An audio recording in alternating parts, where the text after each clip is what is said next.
That's the natural way to do it. I feel just like start over and cut that for lost episode. I don't care. Cut you. I mean, Sorry, that was repressed. Well, I guess the more I think about it, like how many people that are listening know what a sidechain is. Well, I don't know, maybe a lot. Now they do. Now they do. Yeah, we taught them. Yeah, See, education. Yeah. So education. Shut up, God. What? Are we just? You're upsetting me. We've got a guest on the show today. Well, yeah. Well, Really? all right, hold on. His name is Jack. Hey guys. He's okay. Yeah. Nah. I mean, okay.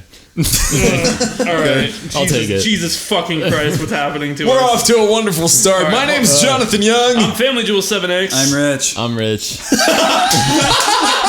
And I'm Family Jewel 7X. And this is BoyFlop episode 5. Jack is gonna fit in just perfectly on this podcast. This four has been Those grammars. It's been prophesized. well. It's like Those this was the initial genesis of like the whole like conversations that I know that's redundant, but like the Rocket Boys. Yeah. Should we tell Rocket people about Boys. the origin of the BoyFlop conversation? That's a good idea. That is a good conversation. Yeah, to I mean have. those were I mean arguably the first Boyflops was Yes. us. those years It's a shame ago. we didn't record them. No, it's we talked would about be bad. things. No, Yeah. we talked about some things that like people came up. Things happen.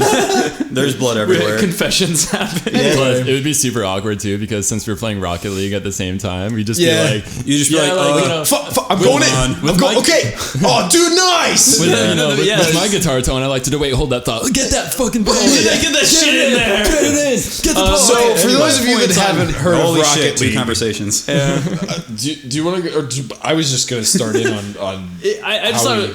I mean, I was gonna say it's like just fucking like, oh well, my point on gun control is this. Yeah, this, yeah. It's my moment. It's my moment. Yeah. Here it comes. This is it. Yeah. I don't know. It's funny. Except my parents were asleep in the bedroom above me, so it was my. Oh yeah. This is my moment. This is my moment. You always sounded like you're like whispering. Yeah, in our ears. I was. And like you'd be like intently whispering, and you'd just be like, "Jonathan, it's 2 a.m." like in the background, just like, "Okay, I'm going to bed. I'm talking about guns and rocket cars." Anyway, so for those of you who haven't heard of Rocket League, it's a fucking awesome game. Play it. Yeah. It's probably one of my favorite games that has come out in the past probably 5 years. Yeah. I mean, I love good. it. I mean, I'm not on the Undertale train like you guys are, but Yeah, that's kind of like a thing you play once in whatever. Rocket League Right. is like kind of like I don't want to call it like an MLG game, but it's a game you can pick up and it's like this seems stupid, Right. But it's so stupid that it's intuitive and it's addictingly fun. Like it's just really good. Out of all the Yeah. games that I can think of that have came out in the past 5 years, Rocket League stands out as the one that I will always play when I need something to play for 20 minutes. yeah. It's really good in that then like it turns arcade into sense. 6 hours. Because like originally, like I've tried to do that with other games. I've tried to be like, oh, I need a break from working on things. I'll play League of Legends. And for those of you that have played League of Legends, it doesn't work because as soon as you jump into a game hoping for a quick 30-minute match, it turns into a 50-minute match and one of your guys goes AFK. And anyway, but Rocket League, it's like everybody loves Rocket League. Anybody, even if you suck, can have fun playing Rocket League. Yeah. Because you literally drive a car with a jetpack and you It's play rocket. soccer. It's car soccer. Anyway, It's so- fucking car soccer. So we had all met each other on the internet through music stuff On and, eHarmony. We had like this group chat going, and Rocket League came out, and we were like, "Oh, guys, we should all get some dudes together on Skype and play Rocket League." And so we did, and that was the genesis of. it was like we would talk about all sorts of random shit like Yeah. politics and girls and floppy boys. Floppy We really boys. did explore like such a wide spectrum of things. It got crazy there for a bit. Well, that's honestly, I feel like why I was so like gun ho about starting a podcast is because like it felt like. You know, I was watching a lot of like other like live streams of like friends like us playing Rocket League and stuff, and it's just fucking boring. Like usually it was just really fucking boring to listen to people like talk about playing Rocket League. Yeah. But like for some reason when we played, like there was still like we were able to like listen to each other and talk, but all have like good points, and like there was a good chemistry, and I was like, good points in more than one way because we were also scoring points. No, see, that's fucking weird because I had this like distinct that pun was realization. pretty weird. Shut up. There's just like this distinct realization when I was like having like a really intense conversation with these dudes and playing Rocket League that like I was just like, wait, I'm scoring goals and I'm like not even realizing it. You just go into like autopilot mode, and it's really fucking weird. I read somewhere that that's actually a thing. Like, if you drive on like a highway for a long time, it's like a very low level state of like hypnosis that you go into. Yeah, where like your body is like doing something on reflex, and then your mind is just somewhere else. That's really strange. Is that like when you drive home like a 30-minute way and then you just have no idea how the fuck you got there? Yeah. Has that ever happened? Well, when you like drive it like so much. Yeah. Yeah, like autopilot. Yeah, that's fucking weird. Like that like terrifies me because like I don't know if I trust my autopilot, you know? Yeah. Like because I read somewhere that I've read two things. Just two. Total. I've read two things. One of them was in my life. The other one was the word things.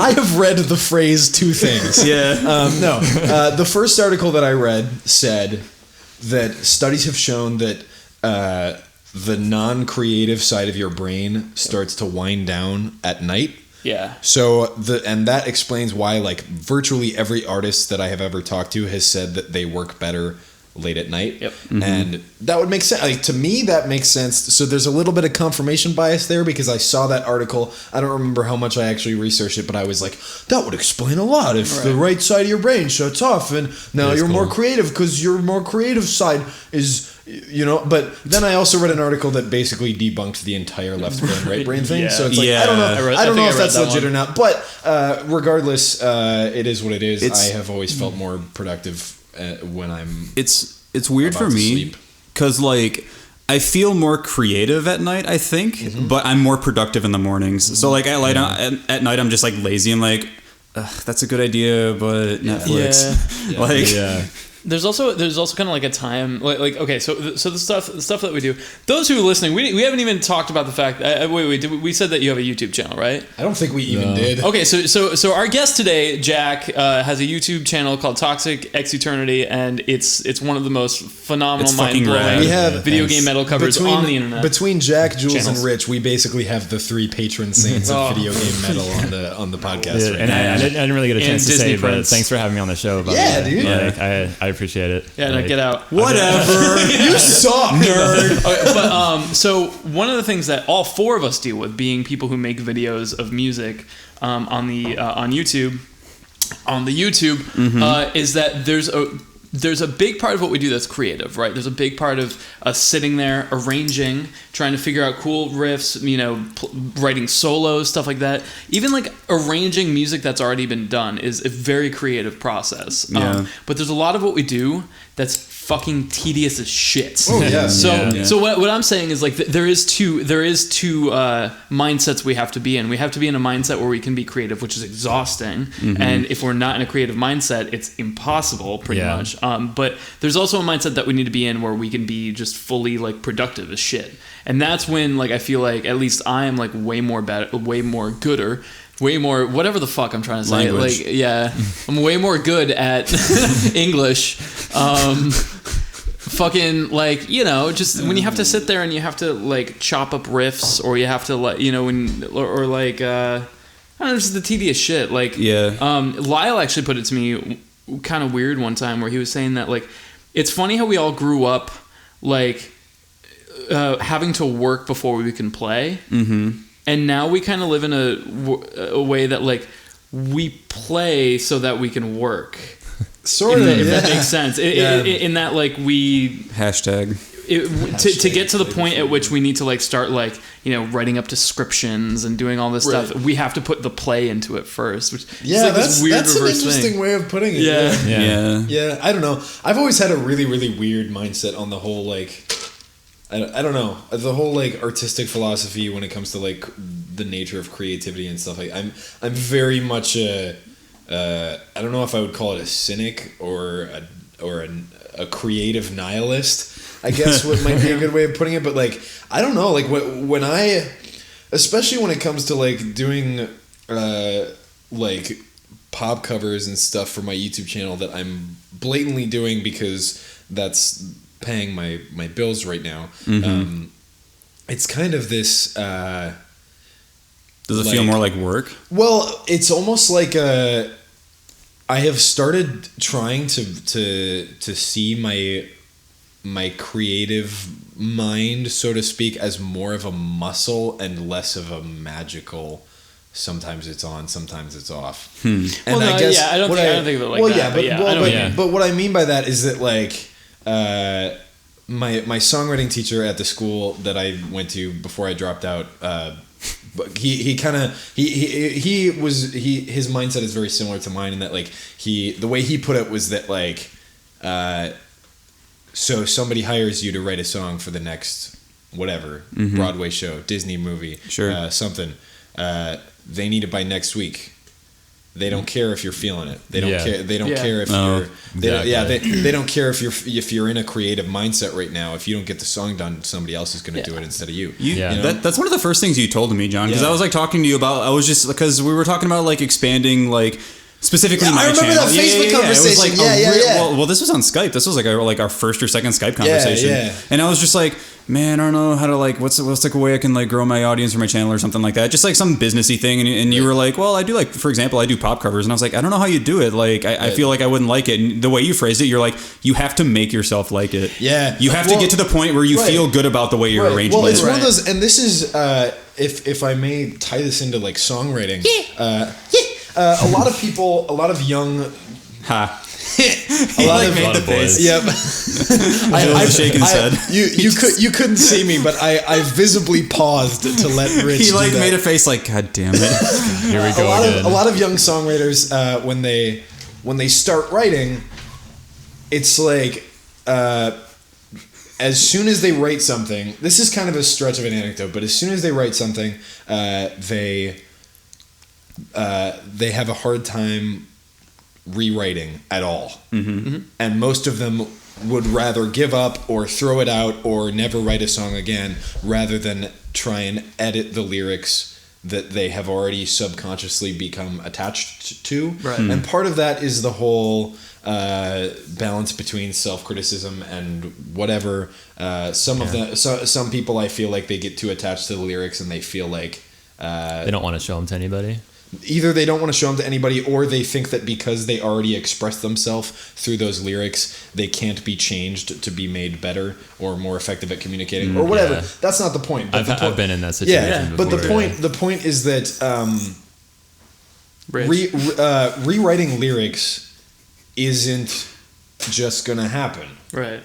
Like the songs that I've had that have been, in my mind, the best songs that I've ever written have been songs where I wrote the song and then I fucking tore it apart and literally like sat at the computer or the notebook like wanting to stop. Like every ounce of my being wasn't feeling it, wanted to stop writing because I wasn't feeling quote unquote creative. But then I fucking opened up the rhyming dictionary and said, no, there needs to be a better way that we can finish up this line. There needs to be a better way that I can word this. And literally like treating it like it's a mountain that you're trying to climb. It sounds like homework. It sounds like you're just trying to finish homework. The way I'm kind of interpreting. But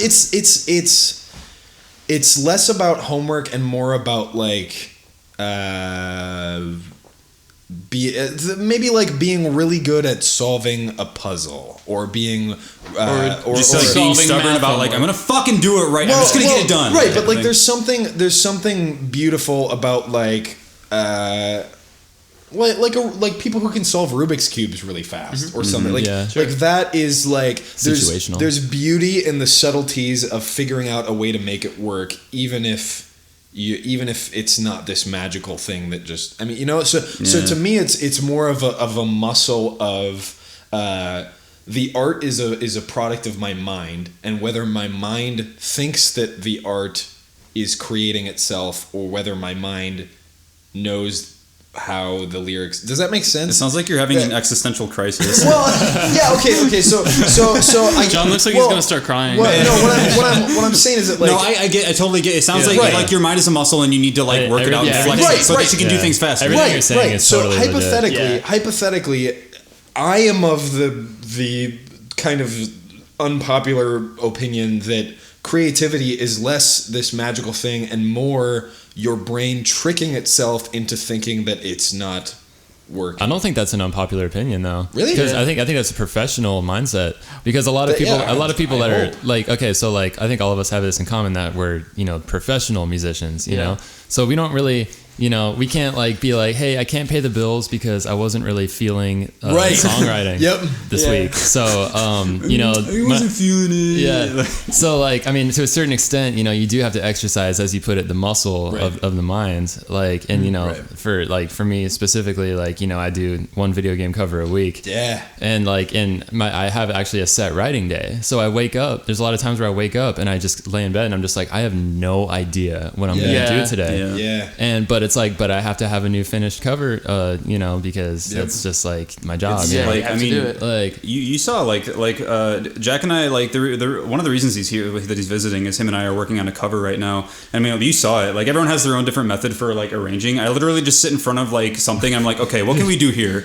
I'm just like, let's try this. Like I got here. I showed up and I was like just giving you guys hugs and everything. And like I think I was like hanging out with Jules Jules was showing me a studio. Rich comes in the room and he's like, so I just did the drums for the song. It took like 10 I was minutes. here for 5 minutes. And I was just like, I fucking love you, man. I just click buttons and try stuff, and it's like, oh, that sounds okay with a question mark. Sure. Right. I've never been arguing that like creativity is a magic thing. I know. But I think all of us kind of came to this realization. We like all of us have had to do this when we're doing YouTube, and we've done a project that like we weren't fucking in love with. We were we were working on something that we weren't like. You're maybe like, our okay. first projects were like crazy, but you know, you did a cover that's not. It wasn't the most mind blowing every second of the way. It was the most fun thing. There is a point that we've all had to force creativity, and that's kind of what I think. Oh, I think that. Here's. But then it becomes like this thing that you can just. It becomes fun. It becomes Here's fun. the disconnect for me though, is that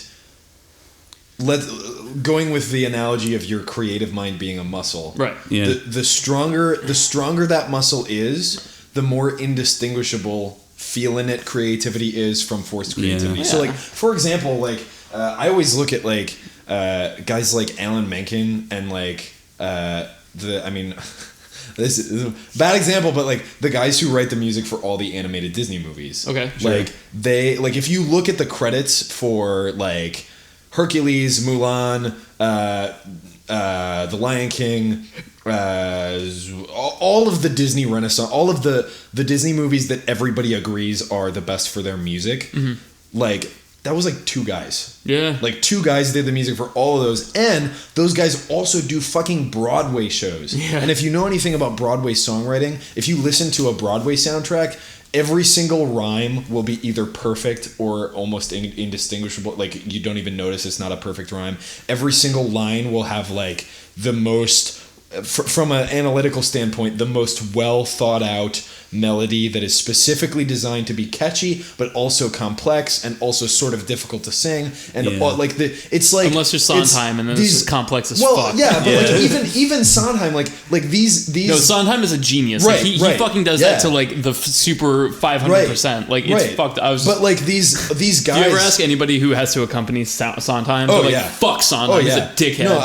but like what I mean is that like these guys, like if you sat them down. Because this is a situation that they've been through dozens of times. Like you literally sit down with them and be like, okay, I'm making a movie about lions talking to each other. I'm making a movie about talking lions, and the baby lion was just born, and they're gonna hold him up on this rock, and I need a song for this. It's implied that they're gonna fuck at some point, make it romantic, but not overly but then these like, to me as someone who like songwriting is like my biggest passion, I guess. But like same here. Like seeing these guys come out with these, I mean, and that was sort of Elton John too, but Elton John is a fucking genius as well. Right, but like if you like fucking ask anybody, like from your childhood, like The Circle of Life and Can You Feel the Love Tonight and Hakuna Matata, like even though those songs are in a children's movie, like those songs fucking move you, man. Those songs are powerful. They have to. And to think that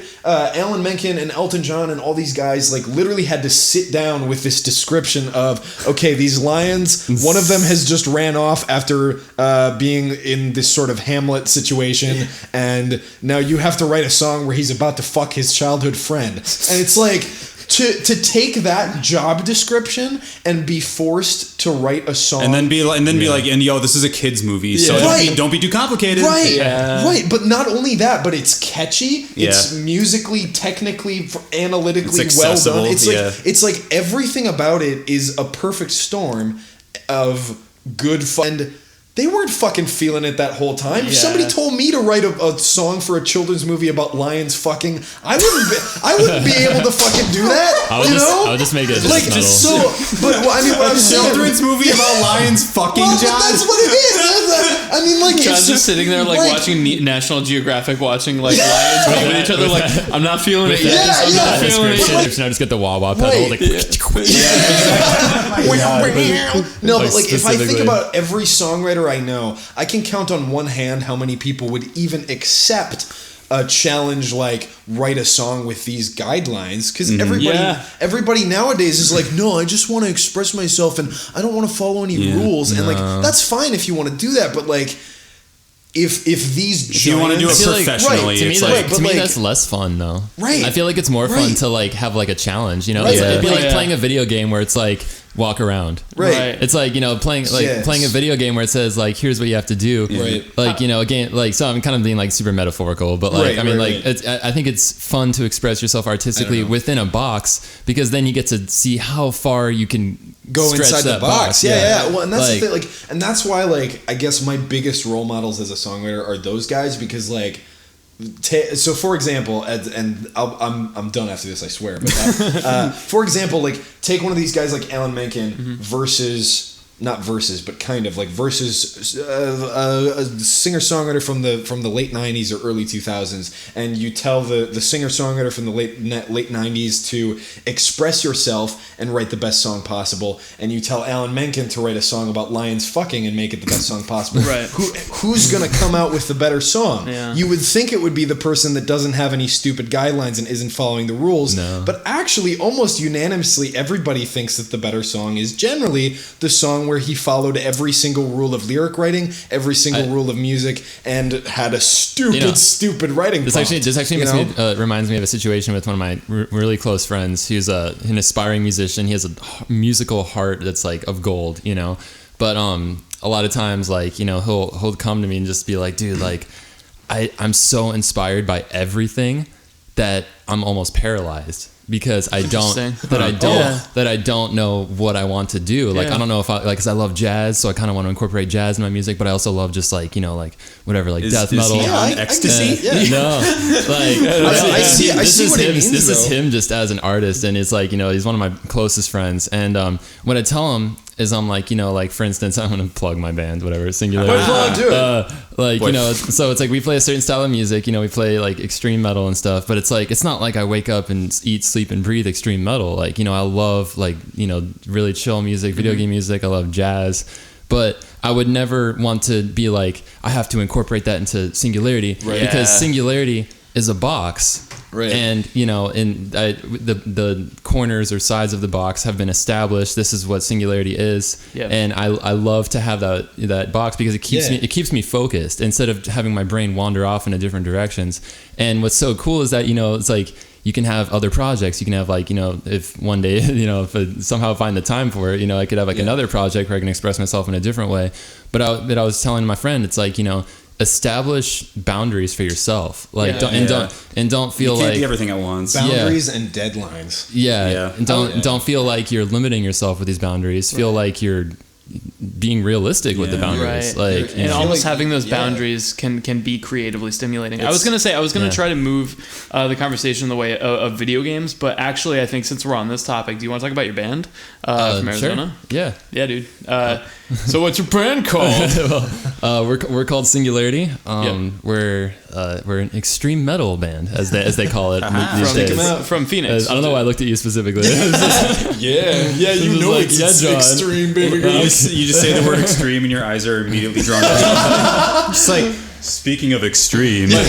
My mind went to the fucking what was it, Harold and Kumar fucking at White Castle with the guys who were just like screaming extreme and then just like kayaking in a fucking convenience store. But, which I do want to do. The essence of Jonathan in Phoenix, right? Where do you play mostly? I play guitar in the band. Well, no, like where? Like where can people like see you? Are you actually asking me that, Jules? I thought you knew me. Jack, It was an okay question. Maybe people you play video game triangle covers, right? Is that what it was? I play so much guitar on YouTube. I'm just sick of it. I don't play it on my band. Dude. No. We play. Usually, we play in Phoenix, specifically Mesa, which is a little town that's kind of in Phoenix, and it's like the number 3 most conservative city in America. The Mormon Central, dude. They love extreme metal. Dude, they love extreme everything. But interpret that however you like. But we have gone on tour before, and it's been so cool. Yeah. Like, I mean, like my band, we're all unanimous on just like touring is the shit. Yeah. Like, and it is so much fun. I'm so jealous. I know, I've never been. There's even the shittiest parts of touring are so fun. Like, I mean, like one of my most favorite memories of touring was like waking up, going to bed at 7 a.m. after driving from, I think it was like New Mexico to California straight after playing a show. So we played a show in New Mexico, went straight to California after the show, arrived in California at 7 a.m. I haven't slept. I fell asleep in the middle of a parking lot in Walmart. Damn.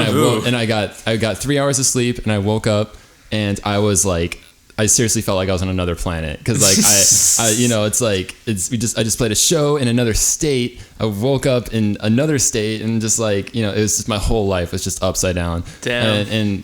But it was just like, even that's where a lot of people were like, well, that's the shitty part, but it was just funny, dude. Like, it was just awesome. Hilarious, and so much fun. It's just like, it's just an adventure. And I mean, I know, like, not to be like, oh, like I'm so much, cooler because I've been on tour or whatever. Dude, it's good. But like, I mean, I know you guys are totally gonna do that like really soon. So ideally, it's really fun, and it's a lot of it is like super. It's like an adventure, Like it's playing the shows is like definitely the most fun part, but but the whole experience of just being like waking up and having no idea where you are, and just like being like, I don't know how I'm gonna eat, but like let's figure it out. And it's just such a fun game, Yeah, dude. Yeah, I've been talking to you, John, about like be cool like in the future to do something like almost like a video game / Disney something, but like it'd be so weird. You didn't mention that part. Video game now I'm interested. And we're leaving next week. Well, it'd be cool to kind of almost do like like a media meets metal kind of thing, or like some kind of like movies / video games, or some kind of like. You don't even need to call it. Like, it should be fucking Family Jewels, Jonathan Young, Machadi B just tour. Call it the BoyFlop tour. That'd be fun. Yeah, no, I mean, and see, like. I just imagine like that would be just like the most fun thing. Just oh fuck yeah, fucking dude. Playing random shows. That's like sleeping in Walmart. That's like sleeping in Walmart. Dude. That's like on my not incredibly long list of things that I want to have said I accomplished before I die. That is near the top of the list. Is be able to see the world. And while I'm seeing the world, be performing for full rooms of people. Yeah, that's my dream, man. Yeah. Like, I mean, and I'm on the very tip of the iceberg, and I still have so much more to experience, So it's gonna be fun. I know all of us gonna be having this again like 10 years from now being like, I remember playing on Mars, that was a fun time. Like, dude, that was in my early days. I would totally see Singularity play on Mars. Oh my It'd God. be so fucking metal. Was that we were having that conversation last night. I was about to say like that's like one of my favorite things about you, Jack, is that like we'll hang out and you'll always come out with like just like the coolest idea randomly. I think we were just like the three of us were at like a hookah bar and I think we were all just kind of just hanging out and like you just go, dude, do you think in our lifetimes we'll like see a show on Mars? I'm like, Jack, I love you, dude. That's been a long like it's like really like silly, but I would love to be the first musician to like play music on another planet. Go on an interplanetary tour. Yeah, and I know like if we have any like crazy like physics like experts like well technically that's like impossible. Well, first of all like get wrecked. Second of all, first of all eat shit. Doctor Scientist is incorrect. I've thought about that, and you know what? Maybe one day we'll have the technology to make it work. So, but I forgot where I was even going with that. But basically, like, I guess where I was going with that was like, you know, I think that it would sound crazy because I mean, like, because the way sound works, it's not like you can't just hook up a Marshall stack on the moon and like it's going to sound the same. I mean. Because the sound waves are going to be moving through a completely different, I don't think like they'd gravitational be moving at all because there's thing. no air. Well, I mean, I'm sure we would have to create like sustainable, like habitual, like There would need to be some. There would have to be like a dome, like a biodome. Right, but even then, being on another planet, like it would be different. Well, there's like atmosphere. I don't know about the moon, but there's like atmosphere on other planets. So it would just like sound weird, probably. Yeah, I mean, like I don't know. We're not fucking physicists. If there's no air, then there can't be any sound because sound is sorry. That was almost like that was really close to like a Jaden Smith thing. If there's no air, then that's because sound is because sound. I know, but it was just funny the way sound waves travel through air. I know. If there's no air, you can't have any sound. You're a sound. Your mom's a sound. Damn it! Not again. Oh, that'd be Jonathan Young bringing my mom into everything and his bed and his bed. No, it's like it's not to pull it back to that really stupid fucking scenario, but like I don't know. Is it like does it have to be like exactly like does it have to be like air as we know it, or can it just be some type of atmosphere? Because the thing with the moon is there is no atmosphere. You're just on the moon. I don't think the moon would work out, but I mean like.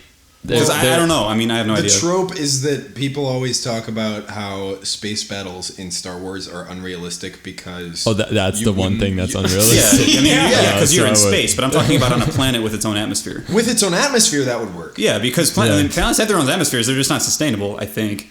I don't know. I might be making shit up. Plus, I mean, like, you know, it's like, come on. I mean, there's clearly other life out there. Right. And, like, I mean, you're telling me there's not aliens, like, rocking out. It's a little early in the podcast to get into Fermi's paradox. Yeah, let's not go there. No, but I'm pushing my political agenda. No. I agree with you, but, like, I don't think there are any planets in our solar system that have atmospheres that can hold air.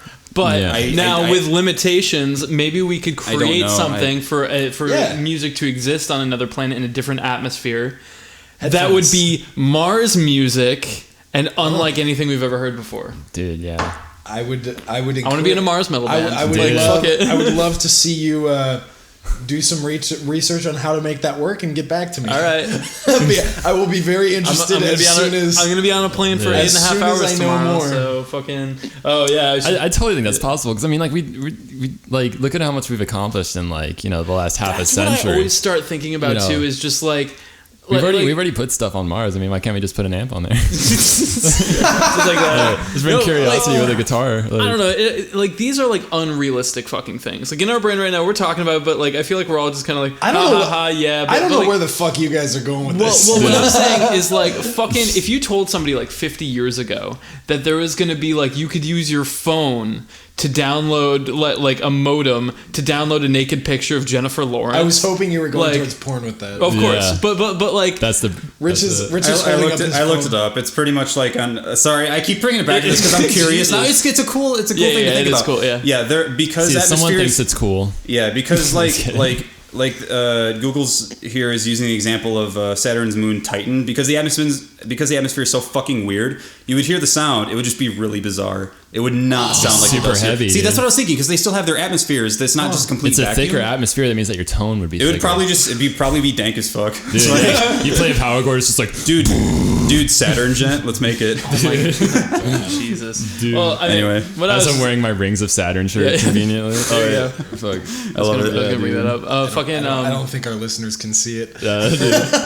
We have. They just have to look Let me just really rub hard. it on the mic real quick. So Just look really hard. If you listen to this on Saturn, you will be able to see it because the sound waves will start affecting your brain, and that's like, who knows? Maybe that'll fucking happen. I hope that YouTube is still a thing in 50 years when this happens, and then I can just like be like, hey, copy paste link, like there you go.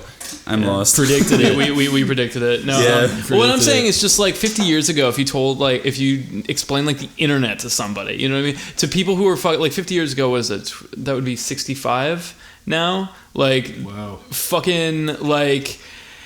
They didn't even have that in their minds. They weren't even like thinking about shit like that. Actually, I think there was some. Well, it's not like I don't think it was a common thing, but there was like some. I remember like learning about this in school because I was like going for like internet and stuff like that. Like network administration. There was like some scientists or physicists who theorized a web that connected everyone. They just really didn't put it into words that like defined the internet as we know it. Right. But people like they knew it was coming. They were like, there's going to be some way that people can talk to each other from long distances, and it's not just going to be a phone system. Right, but I mean on a grander scheme of people, like it was just sharing thoughts. Yeah, like I think about that and I'm like 50 years from now, what's the shit that we're gonna have that now we're like, dude, we didn't even fucking think of that shit. That's fucking out of this world. Like 50 years from now, there's gonna be some douchebags in podcasts just like, how come they didn't just try not dying? Yeah.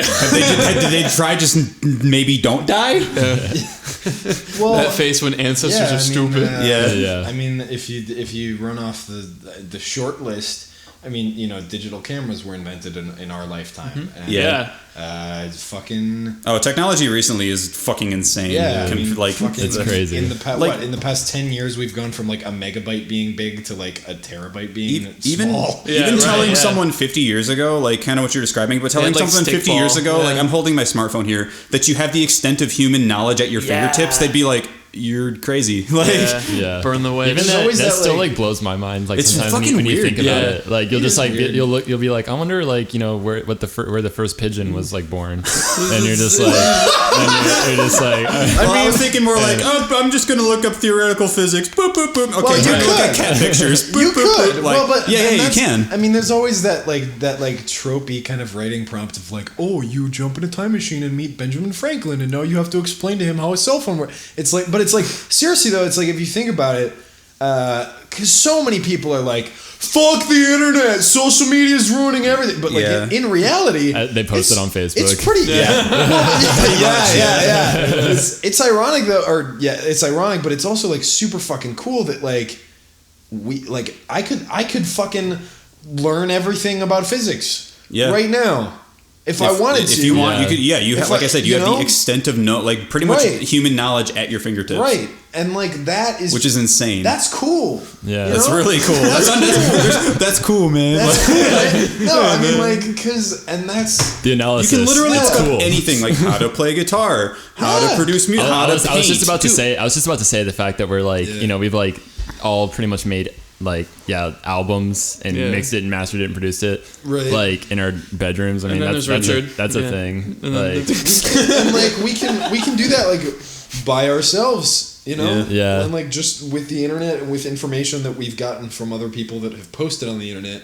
And that's fucking beautiful, man. I got my start mixing and mastering, looking up guides by Family Jewel 7X. My life sucks. It's your fault. I mean, fucking, I don't know, man. Like, I'm even more going down the road of like, we can use this telephone that we're fucking holding around. It's like the thickness of like, I don't know, a few sheets of paper to like look up. I just cut myself. What do I do? Like, I just like burned my hand. Like also think about before, it. like it was like you have to go to the fucking doctors, and like in that time, it's like, whoa, now you have enough. All right, now you go to WebMD and it's like, hey, you have cancer. It's like let's fucking put a leech on your arm. Think about it. Without actually like physically telling anyone, you push your phone in some indiscriminate way, and then something arrives at your door a day later. So cool. Yeah. That's so weird. Okay. Not only that, but like if you like say like fucking 50 years ago, somebody fucking tried to scam you about like a cult or something, like you could fucking Google search on the internet and be like, no, the shit that you're saying about aliens and the pyramids of Giza is actually kind of bullshit, and I can tell you definitively that by peer-reviewed evidence that I just looked up in 5 seconds. You know. And like obviously it puts people like that on the spot, and like brands and stuff too with shit like Yelp, which is abusable, has its problems, but the thing is like it's like when I'm like searching, like when I'm like shopping for something, just like I don't know, like an instrument cable or something, I'll be like, oh, this one's $20, I'm gonna look at what people are saying about it.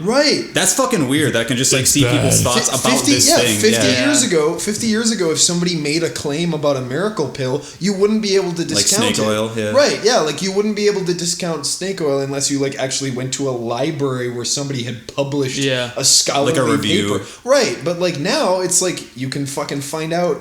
It's cool that like greetings from the future, like the limits on what we can do with our lives is so much bigger because we don't need to worry about any of that bullshit. It's crazy, and then once again, like 50 years from now, they're gonna be like, how come they were just like playing around in dirt? Fucking, I've literally transcended into the astral plane. Exactly. not to continue this fucking high thoughts with Boyflop, but like we are with Jeff. I didn't start this one. This was you guys. All right, fine. But normally it's me. The one that blows my mind and is, I think it's cool that this conversation started with me talking about my band too. That's fucking really cool. This is relevant. I'm going to be on a plane tomorrow to go back to Massachusetts for Thanksgiving, but the thing that blows my mind about like all this stuff the most is like how you were saying that we can boop doop on our phone and then something will come to the door. We can right now, this fucking moment, with enough money, jump in a fuselage, a fucking metal tube, and be fucking anywhere in the world in less than 24 hours. Well, give or take. Good luck finding a flight to Syria right now. Well, you know what I mean. I could be like, fucking Sydney sounds cool right now if I have enough money. Let's fucking do it. Well, and hypothetically, you could bump your phone a few times, learn how to be a stockbroker if you're determined enough, and get enough money that you could do that. And like that's, I mean, I'm not that much of a capitalist that I think that like anybody can do that, because obviously you need a basic education and you need to learn how to read before you can learn how to be a stockbroker. You can get a basic education just by reading things on the internet. If you know how to read. You also have to acquire a phone. If you know how to read, and if you have enough money for an internet Siri connection. can just read it to you. Well, if you have an iPhone. It'll be like, you have to develop basic so step 1, steal an iPhone. Step 2, become a stockbroker. Step 3, start a YouTube channel. Start a game. Life hacks with Jonathan. This way to win at life, brought to you by BoyFlop. How to win at life even if you are illiterate. Yeah. So I mean, get out of here! I'll tell you if we have fucking Jesus. I'm looking. No. Okay, Rich just fucking came over my shoulder and I came over your shoulder. Nestled on my shoulder to see how much time we've been. Okay. I didn't want to get it on the floor. It hasn't even been on. I was talking about your other head. Yeah. Yeah. No. Fucking. I don't know. Like just in that mindset, 50 years from now. What's stopping us? What's stopping the unbelievabableness of we jump in a fuselage, a metal tube, and go to Mars? And watch Singularity. I think it's cool. I'll tell you. Planetary tour. Lack of NASA funding. Yeah, well, that's we'll get there. Just keep putting pennies in their jar for 50 years. Elon Musk, please. Yeah. I'm just like my band is just the only people on Mars, and like you guys come, we're just like, oh, finally someone to play for. Yeah. We've been playing these shows for exposure for such a long time. We didn't have enough money to make it We've been promoting on Mars Book for like a month and no one's responded. Yeah, Mars Book. Add me on LinkedIn, bro. So that's your band. Dope. So that's it. Yeah, that's your band. How about so your YouTube channel? You do video game covers, right? Yeah, dude. Cool. I will say that you were the first person when I started working on when I started thinking about doing this stuff that I saw, and I immediately was like, well, fuck, I'm never gonna do better than this, so I should just like fucking off myself and be a fucking so this is Family Joel 7X telling me this right now. I will fucking just for the right record, at, Family Joel 7X is telling me fucking the people who started like, who I think I was about 10 years old. Someone pinched me. Yeah, probably. Dude. Like fucking I don't know. It was CS Guitar 89, Metal Daniel 03, and ToxicxEternity were the people that were like, fuck, like this looks fucking rad to do. And like, so I mean, that's nuts. I don't know, man. I mean, if you want any, if you watch me on YouTube and you've never heard of ToxicxEternity, like, Jesus, fucking check him out. He's fucking amazing. With your life? Yeah, seriously. And we've done a few collabs. We did Brinstar. That was last summer, right? I think so. Yeah, I think it was about last year. And you were on Arya's Ascent with for Dance for Your Life. You two were both. That's how I met. That's how I met you. This is awesome. Dance for Your Life. The artists on my Necrodancer album. This is the table. Right this is the table minus Adriana. Yeah. Like that's so cool. I don't know. Like. That's cool. And we've talked about this multiple times, like how weird it is that like we're fucking internet boys. Like we all met on the fucking internet, and and I mean like what, like 4 or 5 months ago we were working on I was working on an album, and like I got you guys involved with it, and now here we are, we're fucking sitting at a table flopping boys, like we kind of been talking for a little bit, and then like Joel's like, you're looking for like someone who could do vocals on your thing, and I was like, have you heard of Jonathan Young? He's like, yeah, I wanted to sound really evil though, and I was like, did you hear his cover of fucking what is it? Be Prepared. Be Prepared, and you like listen to it, and you're like, yeah, it's him. No, I literally said like I get scrolled through my messages, and I'm like, welp. Yeah, that's exactly what I'm looking for. And it's interesting because like after you release the album, we're having like a little Skype party thing, and like John was just like, is anyone looking to move to California? And Rich was like, I am. Let's do it. There it is. Dude. And then Jules was like, I wish I could. Yeah. And then we were like, Jules. Dreams do come true. It was seriously like the most biggest like peer pressure scenario. They were shoving my head in the toilet and be like, move to California! Move to California! I helped initially, but then it was mostly John just pitching it, and I was like, yeah, what he said. Well, no, you guys were doing that shitty fucking like manipulation thing where like I would be like, I take Rich, full blame for it. Yeah. No, it was partly Rich too. I'm calling him out. Oh, I know what you're talking about. I'll be sitting there, I'll be like, damn, dude, that fucking thing you did on that cover, you did like this tapping thing, and you'd be like, well, I could show it to you. If you moved to California. And she's like, well, I could show you do it in person. Yeah. Yep. I remember those conversations. Like, my webcam doesn't work. It has to be in person. Yeah. No, I mean it's fucking wild. Well, really on the flip side though, like, because people always talk, and like people talk about this in like the dating scene too, with like Tinder and shit. Like people are always like, oh, you're hanging out with someone. You don't use Tinder to date, but okay. Well, I have dated. Well, this is. Then you're the minority. I mean, I've dated 3 girls that I met on the internet. I'm sure there's somebody out there who met Mr. and Mrs. Right. Seeing as I'm single now, maybe you're right. I've never used Tinder, but let me play devil's advocate again. No. But get out. But like on the flip side, like if I think about the power of Christ compels you. Yeah. John, I'm banishing you. I'm just gonna throw a Bible at you while you're talking. Please do. It's like bouncing off your face. You need like a fucking like, I don't know if you play Yu-Gi-Oh, but you need like a trap card. Yeah. You've activated my trap, devil's advocate. No, so okay, what I was gonna say is at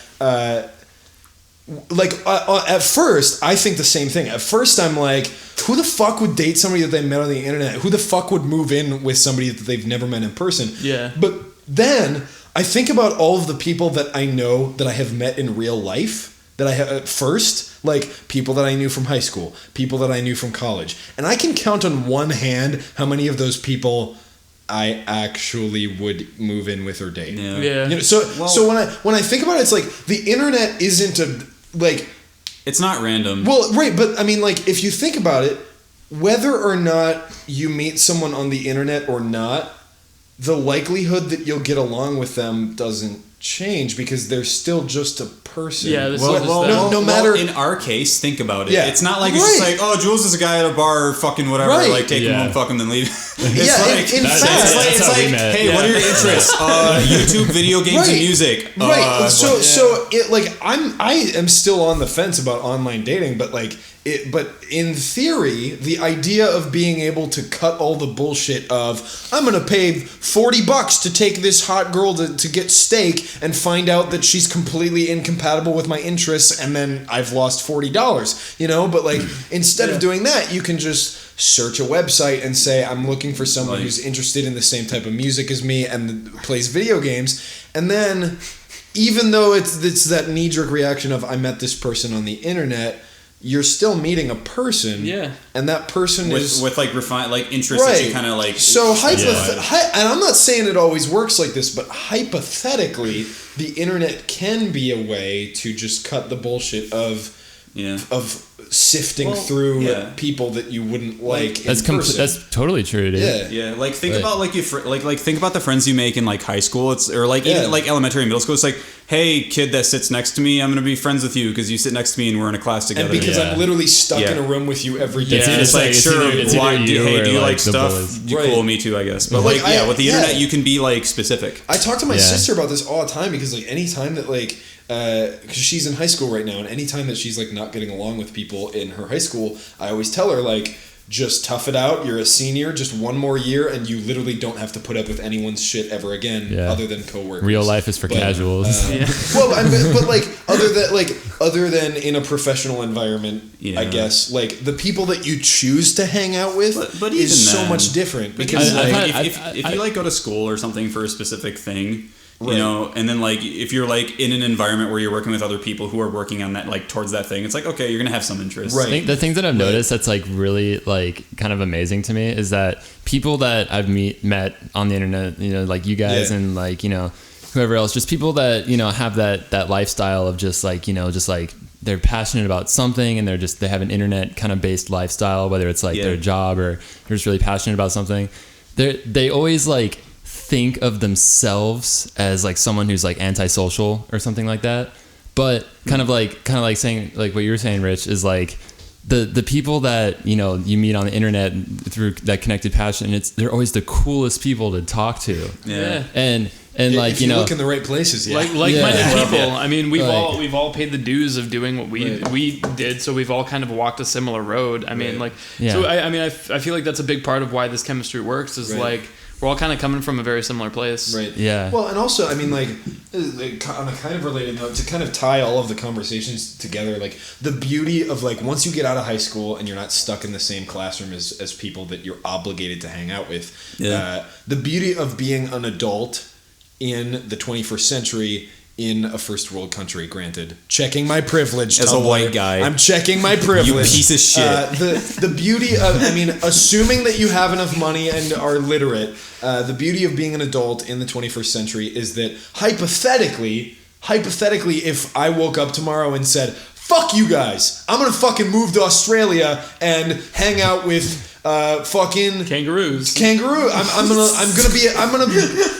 gonna sell my guitars and be a naturalist for the rest of my life. Do it. But like hypothetically, if I don't want to take anybody's shit, as long as I have the willpower, the means to do it, and the emotional stability to like detach myself from whoever I call my friends or whatever. Like if somebody in my life does something shitty, I don't have to put up with that as an adult. Does that sort of make sense? Because like, well, that's kind of what we did, like in moving here. But like, 50 years ago, like if you were in an abusive relationship, you couldn't Google how to get out of an abusive relationship. I could devil's advocate that. Yeah, sure. Oh boy. But there's a new Satan in there. You're opening the whole box of crayons, Jack. I mean, it's not just one of the 6-packs, one of the 24 packs of crayons. I don't know. It's like, you know, you can't always just walk away, right? You know, and I think it's like it, and I think it's just a balance of like, sorry, I don't mean to like completely just like shut your thought process down. I feel you. Like life happens, man. Like life happens. And I think it's like just a cool thing to like be able to balance it out, you know, like in certain social situations, like, you know, for instance, like in this situation, you could walk away and stuff, but like, you know. I mean, you know, John abuses me. Like, I mean, I worked, you know, a job for like 5 years at a restaurant, and like I've definitely had some social friction at times. You know, of course, I loved like 90% of the people, but you know, there's just life happens. You know. No, I feel you. You're not gonna get along with everyone. It's just cool. It's cool to be able to like kind of still be able to adapt to certain situations. You know. I guess what I'm just saying is that like. There's more people that have the ability to impulsively move halfway across the world in this decade than there was even 20 years in human ago. history. Yeah. Oh, yeah. And I like that. I like that I mean, obviously life happens, and I've had fucking, roadblocks in my way. We all have roadblocks that we have had to push through to get to where we are, and some people will never be able to move out of their hometown or their home country. Fucking obligatory. My heart goes out to refugees and stuff like that. I'm not going to talk about that on this podcast because that's heavy shit. But fuck you, Rick Snyder. But in this decade, it's cool that we are getting to a point as a world where we can choose our choose your destiny. And I think to add agreement to your thought, I think you can always emotionally do that. Yeah. Not like especially with the internet. Even if the internet, and even if a lot of times in a certain job and stuff, I sound like I've hated my job. I actually really enjoyed it, but just in certain social situations where something is just you're just thinking to yourself this is such bullshit. Just maybe someone just started and they're just they suck and you just don't like them. You can just mentally withdraw from it without actually being fuck you, I'm out of here. Just beat them up or whatever. Yeah. You just without doing that, you can just just kind of mentally withdraw from it, and just it kind of makes it easier to kind of just be nice and just acknowledge that you disagree and you're just whatever. Well, cool. Well, so that's your YouTube channel. Jesus. So if somebody listening to BoyFlop wanted to check you out, where can they find you? YouTube.com / ToxicxEternity. Nice. Check it out. And yeah, dude, seriously, you just released Wing Cap from Mario 64, and it's so putting fucking it lightly. Yeah, fucking kind of piggybacking off what we were talking about earlier with the movie soundtracks having to be perfect. I really wanted to bring up the topic of fucking video game music in how what that needs from the creative, the composer or whatever. A lot of the time, you have a pop singer, pop music writer or whatever. They're gonna be in the creative mindset or whatever. They're gonna write a song. They're gonna write, Justin Bieber's gonna write his music or whatever. A fucking video game composer has to be okay, you're sitting at the Mass Effect fucking map looking at the universe. What the fuck do you do with that? Yeah. Jack Wall did probably the best fucking track from that game from doing something as mundane as that. And it's just, I feel coming back to the whole limitations and stuff, almost stimulate a creative process rather than inhibit it. Yeah, it is fucking mind blowing. I think it was Graham Cochran, the guy who does Recording Revolution. He's got this whole fucking clickbaity this is the rule to make your mixes the best, the one rule of audio mixing, and obviously he's just saying that because that's what's going to get people to click on it. Right. Oh yeah. But his I know what you're talking about. And he builds it up, and he's got this book and blah blah blah blah blah. What it is he just says, limit yourself. You can't fucking take in everything. Yeah. I don't know. You're almost more creative when you can fully wrap your head around your project. That's why I love doing covers, just because covers, it's they're just a cover is a limit. Yeah. Because it's not an original piece of music that you're working with. You have a very strong template in front of you, and you can bend and morph the shit out of it, but it's still you have to. It's you kind of want it to say similar. You want it to be identifiable. You can also learn a lot about how to write music by covering music. Absolutely, dude. Artists have to fucking remake the Mona Lisa in school. And by doing that, they're learning different things that shit, he did. I have to stroke like that. Yeah, and I have to stroke boys like this. We were kind of talking about how there's composers who work on video game music, like Danny Baranowski and Grant Kirkhope and Vert, that they write music on a keyboard or just in a MIDI rollout that is not meant to be played on a stringed instrument, and then we're fucking geniuses and idiots, and we're I'm gonna try to learn it. Look at all these things that are impossible, and it's you have to learn how to do that. That's like Danny Baranowski. I write everything in fourths. You're talking fucking impossible. That's up to you guys to decide whether or not they're geniuses or idiots for trying to play Danny Baranowski's synth parts. But we were talking about it's not fun. Pro tip. We were talking about that, Rich, with the Undertale stuff, because there's certain things that Toby has done where we're just kind of within 2 seconds we're well, fuck that, we can't do that. So we're just how do you even what the writing in quarter tones. Like, so we're just like, let's just quarter tone tunings. Apparently, he didn't. I've heard rumor that wasn't actually him. That's like a flaw with Game Maker. Oh shit. Yeah, because like the sounds like speed up and slow down depending on like the coding in the area in the game or something like that. I don't know. There's like something. Maybe he's making shit up because he just wants to be a dick and he's like quarter tones. Yeah. Like, I don't know. I wouldn't put it past him. Yeah. But yeah, dude. I mean, it's fucking cool how some of those melodies for games like that you're doing, just like one of my favorite songs in a video game ever is the fucking world theme from Mario 64, the Inside the Castle Walls. And like the way it's so fucking memorable, it's so fucking catchy, it's so geniusly composed. Like that is not a 1-4-5 progression. Like, and the notes are jazzy as fuck. No. But like when you're playing the game, you're not listening to the song; it's immersing you in the world. Yeah, like.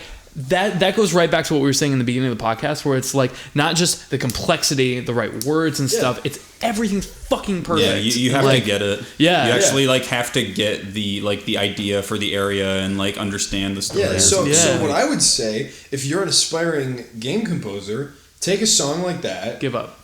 And give up. No. Take a song like that. Episode 5. Give up.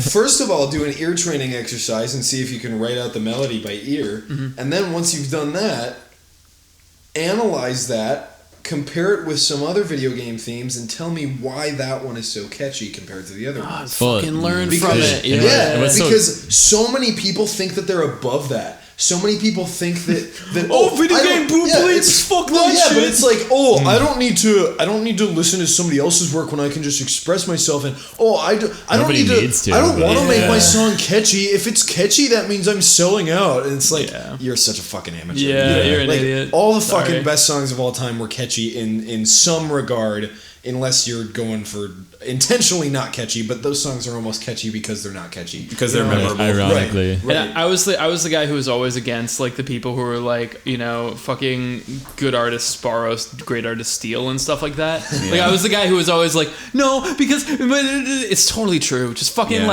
taking your influences and like really fucking dig into what about that shit you're into, and you're not gonna sound like them. You're not gonna sound like Between the Buried and Me, even if you fucking tried to like write riffs exactly there's like so many factors. Yeah, shut up.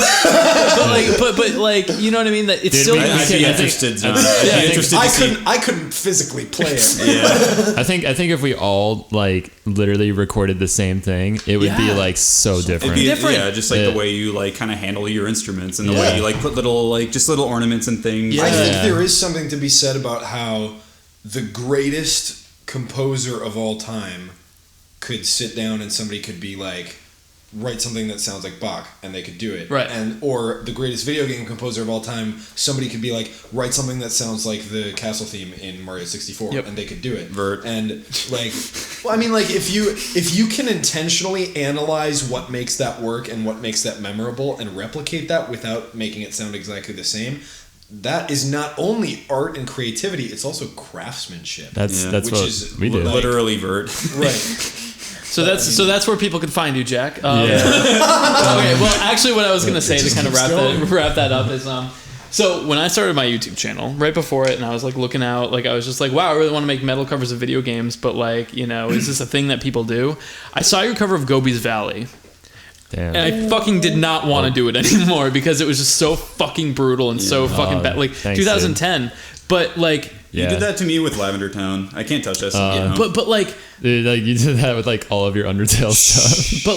But okay, so I started to GoldenEye and Kirby. I'm still in my head like, Banjo-Kazooie is one of my favorite fucking games. I just want to do it, and I did it, dude. And it's like. It's totally fucking different. Like we both did metal fucking brutal arrangements of Gobi's Valley, and they almost sound like different songs. Yeah, like, dude. I have a very strong philosophy about that. Yeah. Is that like I actually had somebody on my stream. It was a very nice compliment. They were saying, kind of like Twitch.tv/ToxicxEternity. Check them out. What you were saying, BoyFlop. They were basically just saying like, it's like I want to do this song, but like. Oh no, he was saying I want to do Song of Storms, but everybody does Song of Storms, so I don't want to do it. Yeah. And I said, and I told him, I'm just like, video game music, this whole like video game community reminds me a lot of in college I studied jazz history. Yeah. So and the way jazz kind of worked in like the early 21st for 20th fucking century, 1900s, whatever. A long time ago. Yeah, like it's like all these musicians played the same arrangements. Jazz standards. Yep. Yeah, they played the same arrangements, but they just flipped them upside down. Yeah. But like, you know, all of these like people who consider them to be geniuses, they didn't compose. They didn't do anything outside the box, like in terms of what arrangements they played. They all played the same thing, and it's what they did with that thing that everybody does that made them genius. So it's like, you know, experiment. Yeah, so it's like even a song like, you know, for instance, in this example was Song of Storms, where it's like everybody's done it. It's like that almost makes it even more like you could use that as a way to encourage yourself to want to do it even more than other stuff, because it's a challenge to like be unique. I think that's like the mindset for like a lot of people who are doing like the VGM cover stuff, because like every time I see like another cover of Song of Storms, I'm like, oh, here we go. And then it's always something like completely out there, because everyone knows it's like, I gotta be fucking weird with this one. Yeah. Because everyone's heard just like faithful to the original. Those but, are like, always the like this if, like if stuff you can make it sound like Opeth or Agalloch, or if you can make it sound like really folky or something. If you can do like, dude, the Only Deer Alive plug, go check him out. He did a cover of like Song of Storms, and it sounds like super folky like Agalloch, and it's so fucking good. I love it. I think it was like I'm gonna be so sad if it's the wrong person, but like I think it was Hell's Bells, and he made Song of Storms in like 5/4 or something like that. Ooh, I remember that. I remember that. That's and I was just like, oh my god, like that's fucking crazy. I feel you on that. Like our buddy Nate Wants to Battle, at one point he messaged me and he was like, or he tweeted at me and he was like, everybody's requesting that I do Be Prepared. I'm not gonna do it because Jonathan Young Music already did it too good. And I was like, oh, Nate. But like, then just later he he messaged me and he was like, people keep requesting it. Are you gonna be offended if I do it? And I'm like, nah, dude, because like and I asked him this like because he did I Just Can't Wait to Be King right before I was planning on doing it, and like so as soon as he messaged me about that, I was like, okay, I'll trade you. You can be prepared, and I'll do I Just Can't Wait to Be King. And like the way that I even before I even started recording my cover of I Just Can't Wait to Be King, I already knew that the way that I was, because the way that he did it, I was like, whoa. This is not how I would have done it at all, but this is still super, super cool. What if he just like uploaded your video and your song and he just like pasted his face over your face and had it like tracked it? That would be perfect. I wouldn't even be mad. That'd be so good. But yeah, and like I'm sure that he's gonna do something completely different than what I did. Like I did a very, very creepy metal sort of Be Prepared, and I'm sure that he's gonna do something probably more pop punk. And like my I Just Can't Wait to Be King is very much more like kind of bluesy pop punk, whereas his is very straight like early 2000s kind of all-time low sort of, and that's like there's nothing wrong with either of them. And I always hear like not here because like, you can't hear comments, but I always see people in the comment section saying on the drugs shit. you're doing. Says the guy who hasn't done drugs. The guy, no, but I always see people commenting. People, Jonathan Young 2015. I always take see two of people, these, you'll start hearing comments. It's your boy. I see people commenting stuff like Marilyn Manson's version of This Is Halloween is better. It's like it's different. It's completely different. No, that's and like that's and I guess I'm a little gonna kind of stick my foot in my mouth here, because half the reason that I didn't do a metal cover of Thriller was because Massive Metal Covers already did pretty much exactly what I would have done. Yeah. So like I intentionally was like, let's fucking do guitar fusion gent, because nobody's done that. And like normally I expressly try to not do something just because nobody's done it. But in some cases, like that's my proudest cover. Well, I mean, I think you like it's actually kind of remarkable how you like always kind of have that mindset of like, what can I do that's just never been done before? Yeah. And that's like, and just even though it completely contradicts like my whole thing that I just said, I still like totally understand that philosophy, and I practice that myself. I think it's like all about the balance of the two. Well, but sometimes like some of my covers are like exactly what you would expect. You know, I mean, in a way, like some of my stuff is like, oh, Jonathan Young did another cookie cutter metalcore cover of a Justin Bieber song, and I totally own up to that. Like, well, because right, but it's like I'm not. Not like, everybody wants to have their mind blown. Sometimes you just want to rock out. Right, but it's like I don't know. It's like people expect me to be trying to. Yeah, it's like people expect me to be trying to blow their mind with everything. It's like dude, if I wanted to blow your mind, do you think I would be fucking playing Justin Bieber? Like, I mean, seriously, like, I'm trying to pay my bills here and get some subscribers. I did it. Even there, like, if you do like a cool enough cover, yeah, sure. It's like that dude that did like the gent cover of Wrecking Ball. The first time I heard that, I was like, Joseph Stalin. I was like, that is so fucking. I hate the song, but this is so cool. Yeah, Joseph Stalin. Yeah, he's so fucking good. And it's just like a pop cover, and it's in a gent format, but it's so good. Yeah, but it's like something you wouldn't expect. Jules, I was gonna say though, like, you have so much stuff that I've like thought that too, like fucking Witch's Lair, dude. Dude, I don't fucking. Like, it's so weird to hear that from you. Like, so No, if that's not dude. like a motivator for like. And this is a very common thing with people that we talk to about, like, oh shit, I really want to cover this song, but my buddy Rich has done every fucking Undertale cover I want to do. Like, but like, I know it's weird in your head. You're just like, dude, I don't like. I respect this person. I respect Rich as much as I say he's a fucking dickhead every day. But like, You're a nerd. I literally wake up and shit on Rich's face every morning, but I still respect you. You act like I don't like it. You don't want, like, I don't know, like you imagine that they're gonna like one day open their sub box, like, and they're gonna be like, wow, oh cool, what a fucking ripoff. Yeah, what a fucking. I think we talked about this on an earlier. Yeah, so just, I mean, this is a much, I feel like, more focused way of saying, like, if you want to cover something, like, chances are the person that you think did it better and you can't touch it is might probably actually like your version. He will probably be blown away by your version, because every single situation of that I've done a cover first before anybody else did, and then they did, like, has been like, fuck, now I want to redo mine, because I think Brandon's been doing a few of the same covers that I've been doing, and like, he does it completely different. Yeah, plug, but like, he does them completely differently, but they're still fucking badass. Yeah. Really 16 and Mile, right? I've had situations where, like, I was talking to you guys about this the other day. Like, I did my Circle of Life cover, and Circle of Life is one of probably my favorite Disney song, and it's a good one. And I was at the time, I was so proud of that cover, and since then, I'd like to think that I've gotten a lot better at singing and at arranging. And somebody else did a cover, and I liked it more than my cover, and now I want to redo mine. Yeah, and I think I probably will redo mine. Fuck yeah. And at a certain point, there's this level of not taking yourself so seriously that needs to happen, especially as a cover artist, where it's like, so my thought process at first was like, oh, but people aren't gonna like it if I redo a cover that I've already done. But then, like, I looked at myself in the mirror and I was like, I'm singing children's songs on YouTube, and I'm 21 years old. I literally made my big break by making a joke video where I chugged ketchup. It was good. You know, but it's like there's a certain point where, like, so many people take themselves so seriously as an artist, and I like how you didn't elaborate on that. You're just like, I drank ketchup. Well, yeah, but it's, I don't think I've seen it, so I'm not. You've seen it. I know what I'm doing. His Mulan video. Yeah, the Mulan video.